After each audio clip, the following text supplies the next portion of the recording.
আগাছা নয়, এ যেন সাক্ষাৎ লক্ষ্মী।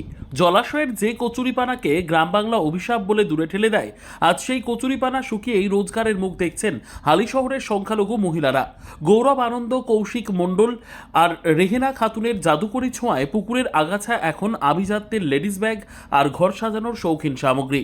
কচুরিপানা নামক সাধারণ আগাছা কিভাবে একঝাঁক মহিলার আর্থিক মেরুদণ্ড শক্ত করল, সেই অবিশ্বাস্য কাহিনী নিয়েই আজকের এই প্রতিবেদন।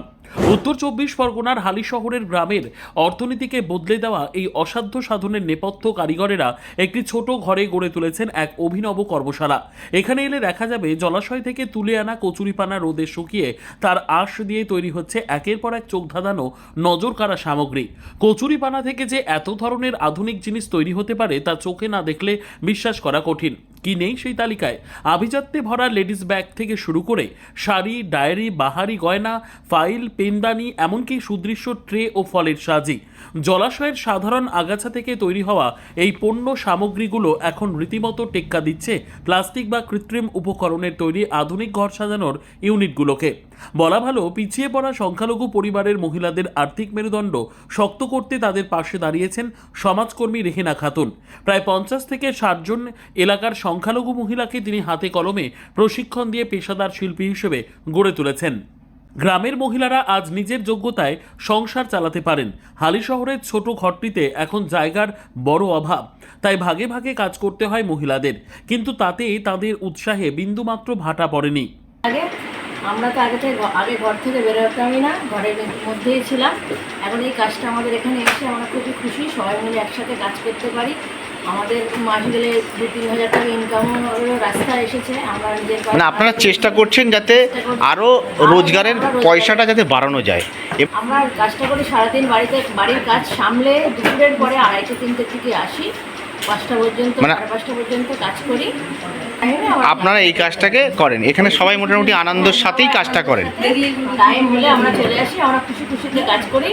আমাদের খুবই ভালো লাগে কাজটা করতে, সবাই আগ্রহ রয়েছে।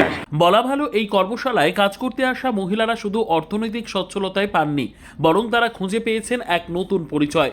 তাদের কাছে এই ওয়ার্কশপটি একটি বৃহৎ পরিবারের সমান। সারাদিন সহকর্মীদের সঙ্গে গল্প আর হাসাহাসির মাঝেই চলে নিপুণ হাতের কাজ। প্রশিক্ষণপ্রাপ্ত এক মহিলা আনন্দের সঙ্গে জানালেন, আগে অভাব ছিল নিত্যসঙ্গী, এখন নিজের হাতে কাজ করে রোজগার করছি।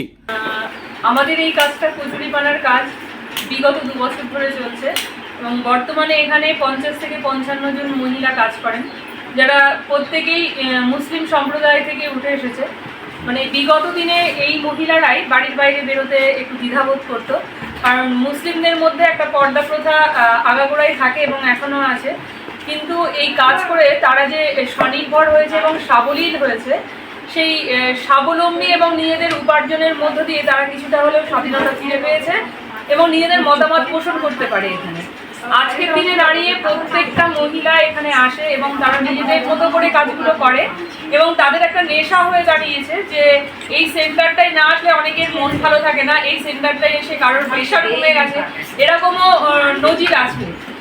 পরিবেশ বান্ধব হওয়ায় কচুরিপানা শিল্পের দিকে ক্রেতাদের আগ্রহ দিন দিন বাড়ছে। বিক্রি থেকে আসা লভ্যাংশ সরাসরি পৌঁছে যাচ্ছে মহিলাদের হাতে। কৌশিকবাবুর স্বপ্ন আরও বড়। তিনি চান ভবিষ্যতে আরও বড় পরিসরে এই কর্মশালা গড়ে উঠুক, আর কচুরিপানা থেকে তৈরি শিল্পের হাত ধরে এলাকার আরও বহু মহিলা এই স্বনির্ভরতার পথ খুঁজে পাক।